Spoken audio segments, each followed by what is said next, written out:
All right, how you doing, everybody? Welcome to my channel. This is You Too Can Be Great.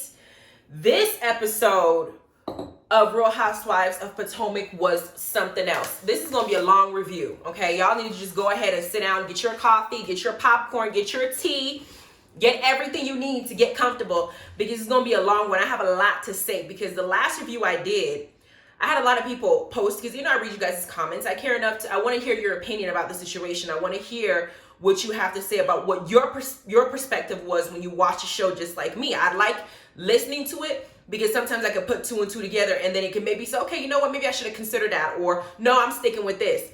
Nobody gonna come in my comment and try to tell me I'm homophobic, heterophobic, something. I don't care about that, because I don't care about what somebody does behind closed doors. I'm not there watching it, and you ain't doing it to me, so I don't give a damn. But I want y'all to understand that when we do this reviews as YouTubers, we do it with passion, because we take the time to watch the shows, take some notes, and come here and really give it to you based on analyzing what we saw. And from what I have seen and what I know, I try to focus on just the shows. I don't try to grasp or pick things, try to say, okay, well, last year this happened. I try to focus on what each episode independently and review it. But since a lot of people want, have outside interviews about what's going on with Monique and Candace, and they want to now plug in that opinion into the reviews that I'm doing, I'm going to do it today, and I'm going to let you guys know why I take the stand I take. I don't think that Monique is perfect or that she's handled the situation at all well. I think she's bullying the hell out of Candace, and I think that she's doing it because Candace is in her face. Candace is the one that's right in front of her that she can attack based on what she knows. Now, I said, I think a couple reviews before, that the reason why Monique is going after Candace so hard, instead of just going to talk to Candace and expressing herself like an adult, is because she feels like Candace came for her family, and Candace was supposed to be her friend, and that Candace said things on live and outside of the show a year ago, and she got to go home and deal with this stuff with her family. And she's not trying to lose Chris Samuel. She's not trying to do it. I think that's his name, Chris Samuel, or whatever her name is. Her husband's name is, but she's not Big Papa. We'll call him that. She's not trying to lose Big Papa over some drama that this show causes, because it feeds off of rumors and dramas. It's a reality TV show. Now, I'm going to show y'all a clip before I start my review, because I want y'all to see Entertainment. I think Entertainment Tonight did an interview with Monique Samuels when she was considering quitting the show after this season, and he wanted to know why she was acting the way that she was acting, and I want y'all to pay attention, because it explains what I'm going to go through this review for. Here we go. Hold on. Let me get past this. Where's my volume? Shit. Get past all this. Like, you know what? Whatever. They can say whatever they want. Here we go. But to try to attack my family. Here we go. The word on the street is Monique and her trainer were a wee bit too close for comfort. And Sharice has told people. It's disgusting. And, I'm just doing my best to just stay strong and to just tell my story and keep moving forward. Safe to say you felt under attack this whole season. Woo! More than ever. More than ever. Really feels like a full-out attack. And it's never okay to attack. Come and attack me, whatever. But to try to attack my family and my child is disgusting, and it's really pathetic. Seeing episode 2, is that what inspired what I am calling the Instagram Live to end all Instagram Lives? It was supposed to be an ambush. Yeah, it was. So this whole plan, I was never supposed to find out about this. This was supposed to have went down like long time ago. Honestly, Chris he's all up in He's wandering around back there. Might as well say hi, baby. I know you all up in the interview, boo. No, actually, when we saw episode 2, we were just like, wow. But I didn't feel a need to address it. I was just gonna be like, you know what, whatever. They can say whatever they want. This is a show that is driven off of rumors. So whatever, y'all can have that. It wasn't until Candace went live and said my child's name that I said, you know what? Now I'm going to tell everybody everything. There was a conversation about someone plotting to spread a rumor that Chase was not Chris's baby. The rumor was going to be that it wasn't Chris's baby, it was a trainer's baby. And I said, that baby looked just like Chris. That Chris Samuel spat that baby out. There's no way that anyone is going to believe that this is not Chris's baby. I mean, you get in here too because you told everybody everything too, mister.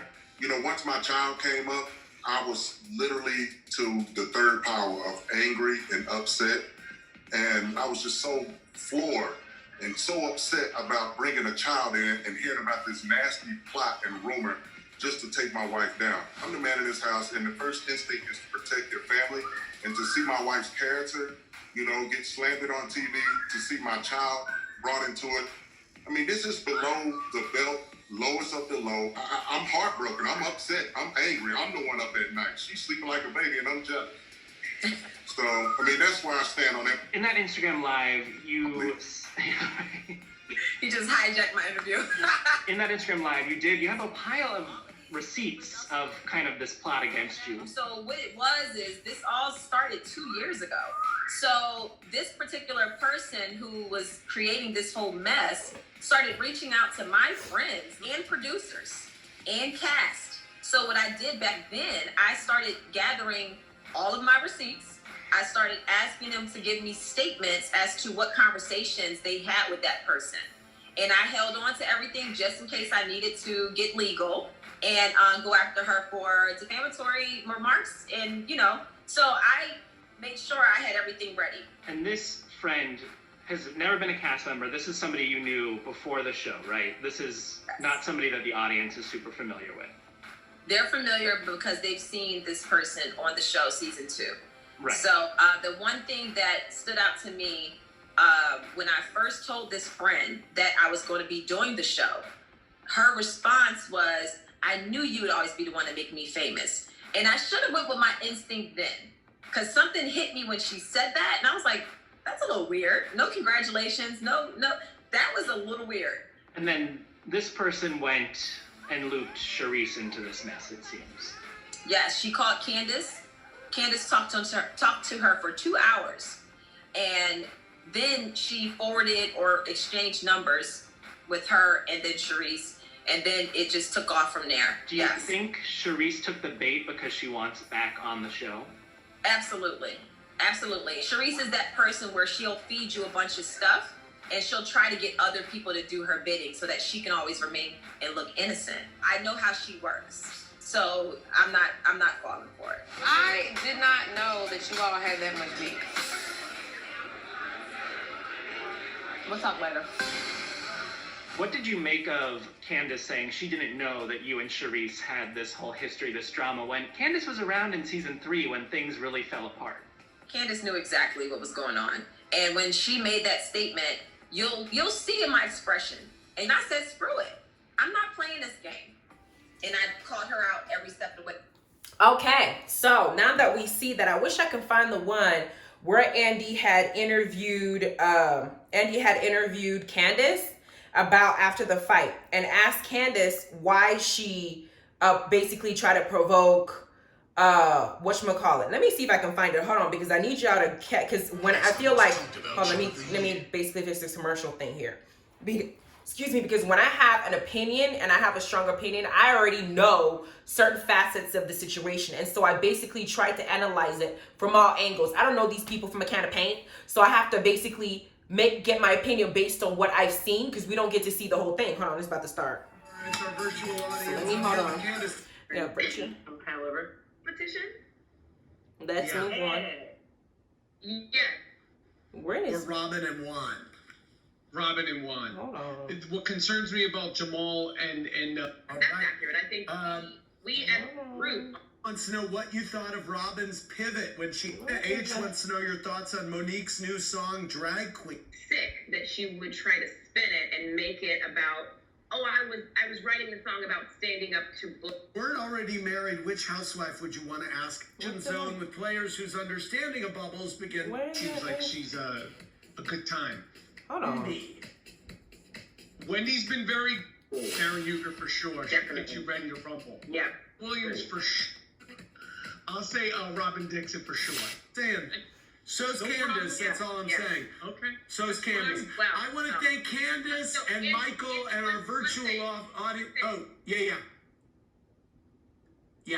For Michael Rappaport from Husband. Chris wanted me to tell you that he has a huge man crush on you. That's my guy. Well, And when he I loves you. when I come Okay, I can't find it. I can't locate this. So I'm not even gonna. Yeah, I'm not gonna locate this. I can't. I know that there's also another video going around saying that Monique's friends had told it all. Now, Monique said something in the first video that I posted, that I had you guys just watch right now, saying that it was a friend of hers from season 2 that even started this whole thing because that friend felt like she was gonna get famous. Now, I don't know which friend from season 2, but I had to go back and I had to think.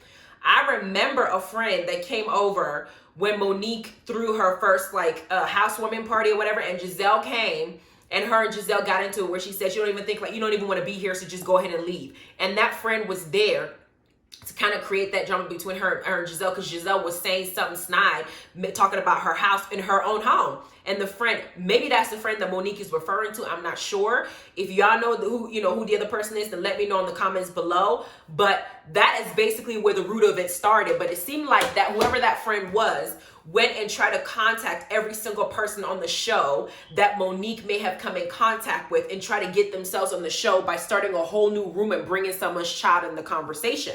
Now, Monique said something to Candace last episode like, you're not a parent, so you won't know. Now I understand why Monique said what she said. It wasn't mommy shaming Candace. It was almost in reference to what we just saw in the video. Because it seems like Candace is unaware that when you go and put somebody's child's name in your mouth, and this is the type of rumor that comes out saying that that man is not their father and it's somebody else that she was working out with, not only did Monique have to go home and deal with whatever rumor is that she might be cheating, she got to go home and talk to Big Papa about it and make sure that he understands that that's his son. You don't do stuff like that. You already heard the Samuel's husband say that, yo, you actually have my kid's name in your mouth and you were doing a lie. I get that you're saying something like, oh no, I plainly said that was his son. Why would you even bring it into light when you know that this individual had been running around and by way of Charisse perpetuating it? Charisse was also on the show the first season, and she got kicked out because her boring ass wasn't something to watch. Yeah, I didn't want to watch her. She bored the hell out of me. So she was kind of capitalizing on this to try and get herself back on TV, and she was willing to do whatever is necessary. Do I feel like Monique is going too hard on Candace because Candace is not the source? Yes, but if you are my friend, or if we were ever friends, there are certain lines you don't cross. Y'all remember Married to Medicine, right? With Mariah and Toya. What happened the first season when the show aired? When Mariah had told Toya that her first kid is not Aiden's baby biologically, but Aiden raised that baby. And Toya had gone into I think a salon or something and disclosed that information to people, not knowing that Mariah had yet to have that conversation with her daughter Lauren, that, Aiden is not her biological father. You brought her child into the situation. What happened in the end of the show? Mariah went to blows with Toya and basically tried to whoop Toya's ass. Because once you put somebody's child's name in your mouth, it's a problem. At first, my concern was, okay, Candace was only bringing up their marriage, based on what Charisse said. And it doesn't seem like Candace understands the depth of what her mouth is doing, because I said what I said when I said that Candace talks too much. She's very young. She's very immature. And I don't think that she understands that what she says, even if she, she's like she said after the fight, I could talk shit all day. Not everybody is going to tolerate your shit talking mouth. Now, I know that Real Housewives of Potomac wants to act like the bougie version of Real Housewives of Atlanta. We don't fight. We don't want to deal with that stereotypical black person that picks a fight. Listen to me deeply. I'm very educated. I'm very smart, and I'm very articulate, and I can express myself using words clearly so you can understand the jewel that's flowing out of my mouth, and you can burn it into your very soul while you're listening to me deeply, okay? However, I am not above defending myself with whatever, by any means necessary, if you cross the line. If you think you could just say whatever you want to say to me and it's gonna work, that's not how it works, because you're gonna get scrapped. And people say, well, you might go to jail. Maybe, but there's some situations I might just risk it.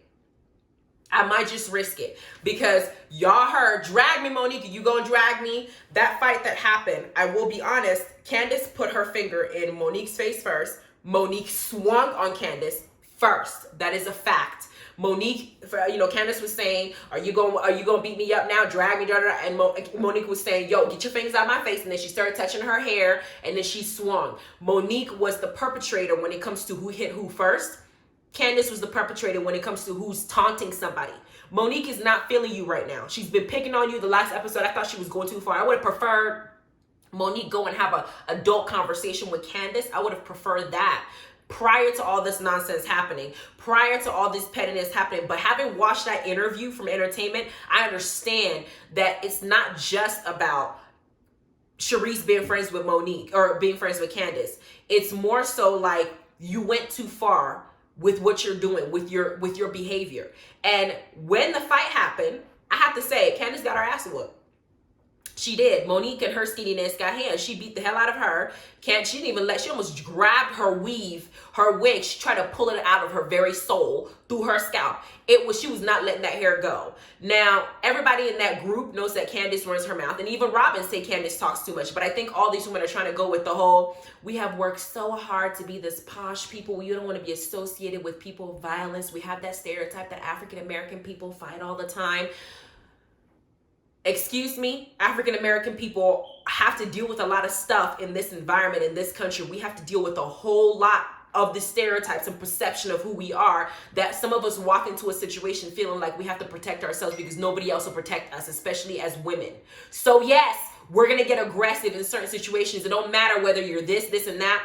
It's almost like we're wired to like lash out and be ready, prepared, on ready. We're just TTG, trained to go every time.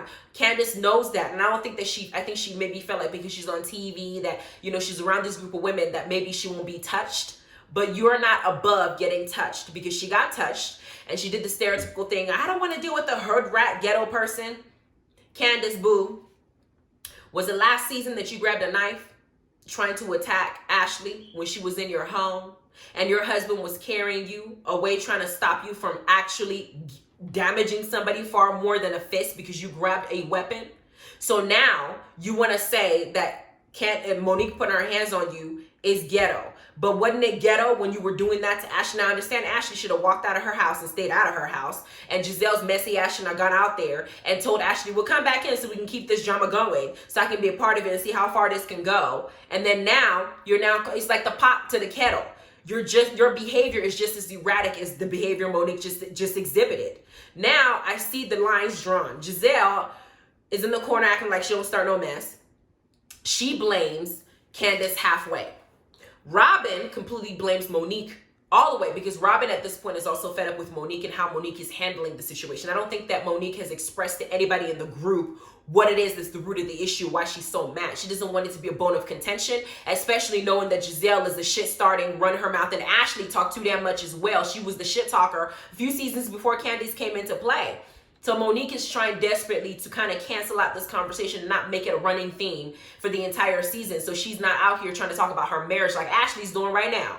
But it seems like her keeping it to herself is making her look like she's just off the rockers and crazy. Going off on Candace of something minor. She needs to let them know this is what's making her, what's triggering her, because she's had enough. She needs to let them, because I don't think Candace knows it. I think Candace thinks like she didn't do nothing wrong, or she didn't do anything that's that bad for her to be getting the reaction that she's getting. It's not just about your friendship with Charisse. It's about the 2-hour conversation you had about my child, about drama, about my family, and then you went on live and put it out there for the entire world to see, and you're supposed to be my friend. I understand the other stupid ass friend. I dead her. I dropped her. Charisse and I will never be cool. But you were supposed to be my actual friend. What's wrong with you? Watch what comes out your mouth. You talk too damn much. Then, after the fight, there's a glass broken on the floor. Monique asked if Candace hit her with a glass. Candace did not hit you with a glass. It was in the midst of a fight that the glass broke and you got hurt because it's a fight.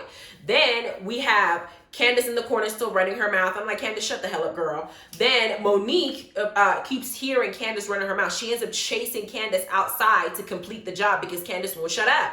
Then Candace calls her husband in the car, and of course she's in shock. She just got into a fight with somebody that she considered her friend, but didn't know how to really be friendly in certain ways. And she's talking to her husband, and of course she lied. She says that Monique hit her out of nowhere. I don't believe that Candace in her spirit feels like Monique hit her out of nowhere. I feel like Candace is well aware of what she's doing, but in her head, I think she's minimizing the situation because she doesn't understand the significance of what she has done, because she's not there to observe what's going on in her marriage, in her household when the cameras are off. You don't know what Monique had to do or what she had to say to her husband when somebody's out there live questioning or bringing up the fact that her kid's biological father is being questioned. You don't know what she had to go through as a married woman with children. You don't get it. So you're out here saying that you're getting hit. The problem is that Candace's husband and Monique's husband are very good friends. So it sucks that they have to be in the middle of this nonsense. But I will say that Candace is, her husband is right. Candace is definitely hurting. Her feelings are hurt. I do feel like Candace honestly doesn't get the depth of what she's done. And Monique putting her hands on her, it really hurts her. I do believe that Candace is hurt. And I do believe that she has a right to be hurt. She has a right for Monique to come and actually express herself away from the group in private in great detail of what she feels like Candace had done to her to make her react this way. She has a right to know why you're out here bullying her and putting your hands on her. She has every right to know. We know about it because we've seen these interviews. I think that you need to have a conversation. Monique needs to have a conversation with Candace privately, away from Giselle's little ass and away from everybody else, as opposed to her just beating her up. On the other side, we have Monique calling her husband. And Monique obviously tells her husband a different story. She starts off by saying, her half-truth that Candace talks too much and all of a sudden she gets hit by a glass and, she blacks out. That is not how the story went. Monique, you had an argument with Candace back and forth. Candace was taunting you. She was. Nobody can watch that thing. Even Andy did an interview with Candace, and y'all know that Andy knows a lot of the tea. Andy must have talked to Monique and knows what's happening behind the scenes, because Andy in that interview, if y'all go watch it, Andy even said, Candace, do you think that it was appropriate for you to be baiting somebody that you know is not on good terms with you? Candace was baiting her. She was baiting her. Monique should have walked away. She did not. But sometimes when you push somebody too much, some people don't have that willpower to walk away from a fight when you keep pushing them. It is what it is. Because Candace said, are you going to drag me? Well, you asked.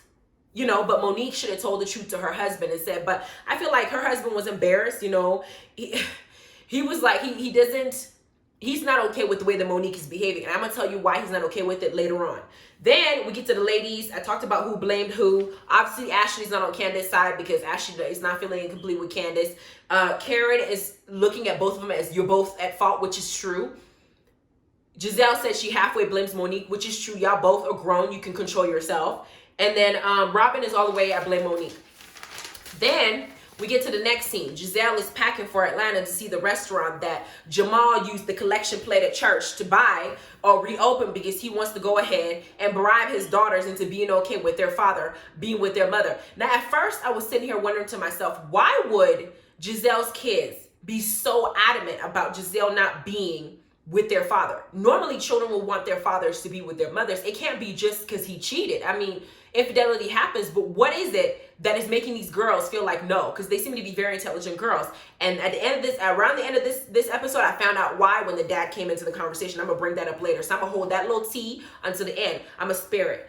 Then Giselle calls Robin, or Robin calls Giselle. Robin is talking to Giselle and admits in her commentary that Candace talks too much and Candace is annoying as shit. But she doesn't feel like Monique should have ever raised a hand and gone so far as to physically assault someone, because in their group of Potomac, they're trying so hard not to be like Atlanta and to keep their hands to themselves and not be the stereotypical black woman. And they felt like they crossed the line. All these women felt like they're supposed to be setting examples for their daughters to be able to take criticism, take people's BS, and not respond to it in a physical manner, walk away. I can take a lot of things. Okay, I've been called the C-U-N-T. I've been called W-H-O-R-E. I've even been called N-I-G-G-E-R from people, and I've been able to walk away. My triggers are different than certain people. Maybe Monique's situation is she's triggered by people running their mouth about her family and acting like it's cool or acting like it's all jokey joke. Me, I'm triggered by people attacking people I love. You can call me any name in the book and I'll just block you if it's social media. I just won't deal with you, or I'll just walk away. Keep your hands to yourself.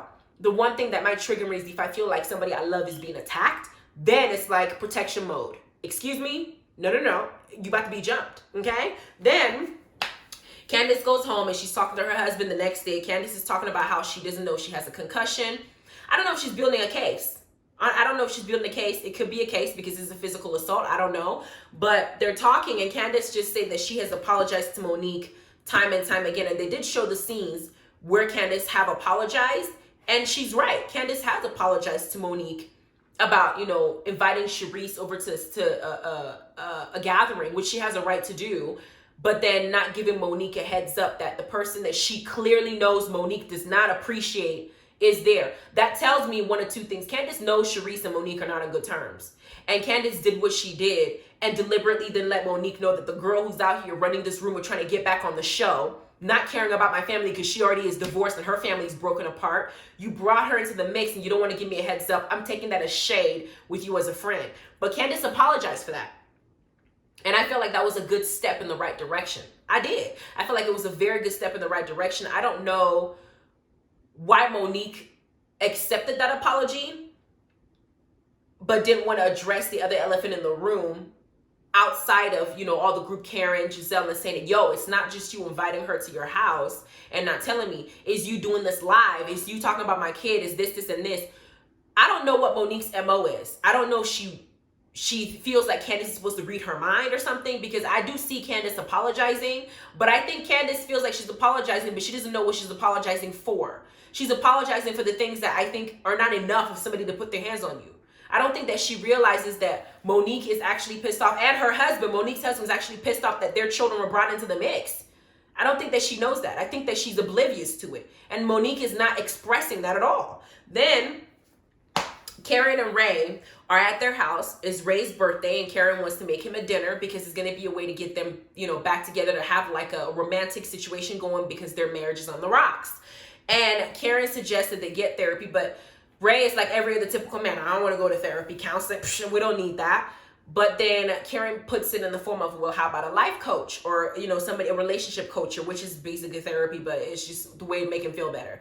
Then they have a chef come in, and I love how they have the chef come in, make some food, and they, you know, they eat together, and Ray expresses to Karen that he would like her to cook more, because to him, it's almost like it's a sign of affection, that I know that you will go in there and you cook for me. Speaking of which, my husband is already telling, my husband is telling me over here that, you know, I'm slipping on my pimping, because I used to cook and pamper him all the time, and he's feeling some type of way since COVID, because he's not getting that type of gourmet meals and steak and lamb that I be making. He just said that to me today, so shit, I might as well start cooking for him, like Ray and Karen. But anyway, they, Ray asks, they talk about Michael and Ashley just, you know, touching on the subject of Michael being a hoe and not really, I don't know if he's confused. Does he know that he's bisexual? Is he gay? Like, what is he? And if you are, why are you doing it in your marriage when it seems like Ashley and you had an understanding that y'all not going to be philandering anymore, you know? But Ray asked all the right question about, you know, what Michael is doing, because all the allegations that's been coming up, they're not like, what are you doing? Are y'all in an open marriage or what? But Ray seems to have asked the right question, and Karen started giggling because you don't know if she's shade or not. Then we got Monique and her husband, Big Papa Chris, at home.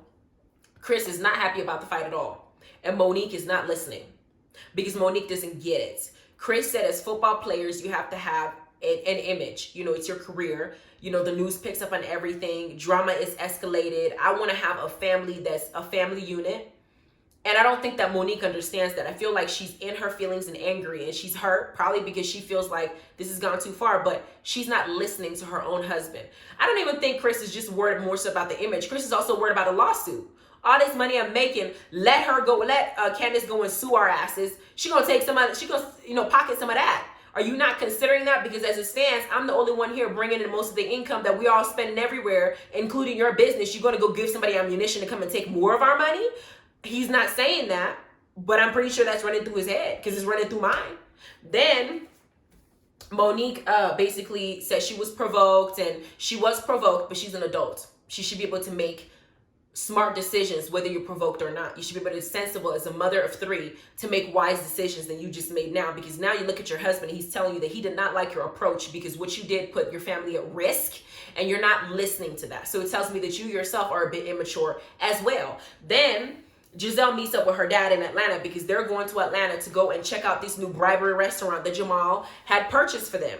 And Giselle takes this moment to tell her dad that she is now trying to work things out with Jamal. But in this scene, we also find out that in addition to Giselle's kids not wanting her to be with Jamal, her dad also did not show up at their first wedding because Jamal was a cheater. He was just sticking his thing in everything with a pulse, even though he was a pastor. He was a pastor, right? And he's out here just, oh my gosh, he's one of those people. And she didn't feel like he was good enough for her daughter, so he didn't even go to the wedding. And she's now saying to him, if we do decide to fix our family, it's been 12 years, he's matured a little bit, are you willing to show up for the wedding, walk me down the aisle, because you were, you know, you weren't present the last time. And it seems like Pops, in his old age, He just wants his daughter to be happy, and I can appreciate that. But Pops ain't crazy. And the daughters apparently have a reason to feel the way that they feel. Hold on to that. We get to Ashley and Michael. Ashley's at home, and she decides to talk to cheating Michael about his behavior and what they're doing. And they flash back to Ashley telling the group that she's about 60% in the marriage and 40% out of the marriage. 40% is a huge number for you to think that you're about to walk away from it. It's damn near half. Okay, that you're feeling like, you know, you got one door in and one foot in and 1 foot out. It's not healthy to be in a marriage where you feel like you can 40% walk away from. It's not cool. Something is wrong with it. Michael is a philanderer, and he needs constant sexual attention. It don't matter where it's coming from. He needs constant attention. And it seems like his excuse that he keeps saying is the baby came, and it seemed like our sex life dwindled. Well, duh, there's a baby in the mix. The baby's crying. I need to feed. I need to heal. It's been 6 weeks. I need to get myself together. Hell, I had a tear in my entire booty hole. What do you expect? If you're going to keep having more kids with me, you have to be able to control yourself. And I know that Ashley took part of the blame by saying, you know, in the past, we had an open relationship, so to speak. Now, if I ask you to stop, can you control yourself? The fact that you have to ask your husband, can he control himself, is a problem. It is. Then Ashley does what I think is the most intelligent decision, because I knew that girl knew she was going to walk out this marriage crazy. She said they had a prenup that expired 5 years in the marriage. The prenup expired, right? She wants a postnup. The postnup, in the form of what she said it is, I want to be able to protect myself and my son when in the case that something happens. In a way, what she's saying is, if you go out there and cheat on me again, I want to make sure I get you for all you got, because you tried and you out here just embarrassing me left and right because we don't have anything in place. Let's put something in place. And I'm just going to use this money since that's what's important to you and dangle it over your head. If you get caught one more time with male or female, I would take you for everything. Ashley better write up that postnup, and she better be right that she writes it up well. Make sure there's a trust fund in there for the baby. Make sure that you get the business child. Make sure you get it all, because this man is tripping. For real, for real. Then I bet you she'll do it. And once maybe like a year or two, she'll go ahead and use that postnup to get this divorce done quickly. Give me this, this, and this, and I'm out. Including the house we bought for my mama. Then we get to the next scene is Karen and Ray. They're seeing their life coach. And they talk about intimacy, and it seems like their intimacy is basically dead. And Ray says that, there was a time in the beginning of the relationship, which happens, honeymoon phase, where he could just see her and he's gone. He's ready to go. Okay. Then now it's like he needs more to get there, to either he's getting older, because Ray is his 70s. He needs more, to get there. Or he needs Karen to be, more present, because Karen says that she's just started her business, which is the new La Dame perfume line that she did. And it seems like she's it's a newborn baby. You're trying to get that business off the ground. You're going to spend a lot of time there. And Ray is feeling some type of way because he's at the age where he wants to retire. I don't want to be out here running around trying to chase a dream at 70-something years old. I want my wife to be at home with me, spend some time with me, cook dinner every once in a while. The kids are gone. We're supposed to be spending time together. And I feel alone here. So I understand Ray's perspective. But he also said something that hurt Karen's feelings. He did say that there was a time when he could easily say he was in love with her. Now he's not sure. And he was very honest with her. And I appreciate the honesty, but I can't hide the fact that Karen was genuinely hurt. And I felt for her. I don't want this marriage that they've had for so many years, this life that they've built, now that the kids are gone. You got to find a new way to, to spice it up, to get to know each other again. You're not going to stay the same. As time goes by, people mature differently. People grow for the better. Y'all are together this long. Find a way to love each other, be in love again with this new you, get your groove back on. Lastly, I'm going to talk about Giselle, Jamal, and the kids. And Giselle's dad is there. They do the reopening, the grand opening of the restaurant. The girls give their speech, thanking everybody for being there. This restaurant is their first investment in life. Jamal bought it for the kids. It's supposed to belong for the kids. It's a way for them to make money. I know he did it for them to make money, but I also feel like it's a bribe. I do. I feel in my spirit it's a damn bribe, because he knows his kids don't want him with his mama. He knows his kids don't trust him with his mama. He knows his kids are correct for not trusting with his mama, because what we learn is the dad sits there, listens to Jamal's bull. He gets up, decides to go to the bathroom, but we hear him talking to the camera people. He's asking them to take the mic off, and he's saying to them, I don't understand why my daughter's with this man. This man got 6, 7 baby mamas. I said, what? Drop the mic. Hold up. He has 6, 7 baby mamas. He's had all these kids. How many has he had in the 12 years that they were broken up? And now he wants to go back to Giselle and have her pick up the slack when he has 3 with her. How many kids does this man have? Can somebody look it up and tell me, does he have his own, like, tribe? Does he have his own nation? I mean, clearly he has his own nation, but does he have his own, like, group or team or his own church that he created just by having kids? Because this father's not having it. Giselle's father is a smart man. And any father, like he said in his, I hope Giselle sees this in the reunion, why the father feels the way that he feels, because now I understand why her daughters don't want the mom to be with Jamal. Because if you didn't have all these, no, I don't think Jamal has changed. I feel like Jamal is getting older. He knows that Giselle's love for him is eternal. She loves him. She had kids with him, and Giselle really loved that man, and she was heartbroken when, he did what he did. But he's almost like he can always fall back to her. She's always there. She hasn't been able to keep a relationship with anybody else. He can always fall back to her when all the other stuff don't happen. He didn't have fun in his youth. And now he's going to come back to you and have you take care of him till the day he dies. Like, no. Giselle is too beautiful for that. She needs to go and find herself a brand new person with a brand new pockets that can go and treat her right with less drama, less mess, who her father will be more than happy to be in love. Because if your father don't want you with that man and your kids don't want you with that man, the kids don't want you with their own father, that's a loud sign, okay, for me. So I don't know if this is the best decision for Giselle. Obviously, I wish her well. Giselle is messy as hell. And I don't want to say things like, you attract the type of person that you are. But I don't think that she should do this. I think that she should listen to her daughters and she should listen to her father. And she should really see because 12 years is a long time. And I don't think a zebra changes their stripes. I think that Jamal has been doing this for a long time. And I don't know. As old as he is, sometimes you're set in your ways. And he's been doing it since she was young. Anyway, that's the review. The next episode, we're supposed to have Monique in this intervention with the girls where they're going to tell her that we've worked so hard not to be these type of women that fight all the time. And yet here we are. So BS. But on good note, go ahead, check out my Amazon book. It's called Unleashed. I put it under the author Adiya Bat-Tziyon. Okay. My other book, Just Add Pepper. It's not related to this book. It's a fiction novel. That one is based on a fake story. It's a romance, it's an erotic novel. I hope you enjoy it. Don't think about me when you're reading it because I'm a good girl. Okay, I love the Lord. But the second book for that one, Sage, is already out on Amazon as well under the author A.S. Blaine. This book, Unleashed, is my first nonfiction novel. And it's basically about what's happening to us as a nation of people, what's been going on. It tells our history in story format. There's pictures. There's a lot of things that you don't know that you will know by the time you're done with this book, because there's a lot of research out there that people are just too much. You don't want to just sit there and try to pick it apart. It's all cohesively written. This wasn't professionally edited, so there might be some minor grammatical errors, whatever. I'm a mathematician. I'm not perfect, but it wouldn't take away from the message I'm trying to send and for your knowledge purposes, okay? So go ahead and check it out on Amazon. It's called Unleashed by Adiya Bat-Tziyon. I'm going to put the link below, as well as the link for the interview, Entertainment from Monique, so you can go ahead and check it out and really familiarize yourself with what's going on with this season 5 and why everybody's so damn pissed off at each other, okay? Anyway, please like, subscribe, and notification bell. You guys have a good evening and take care of yourselves, okay? Bye!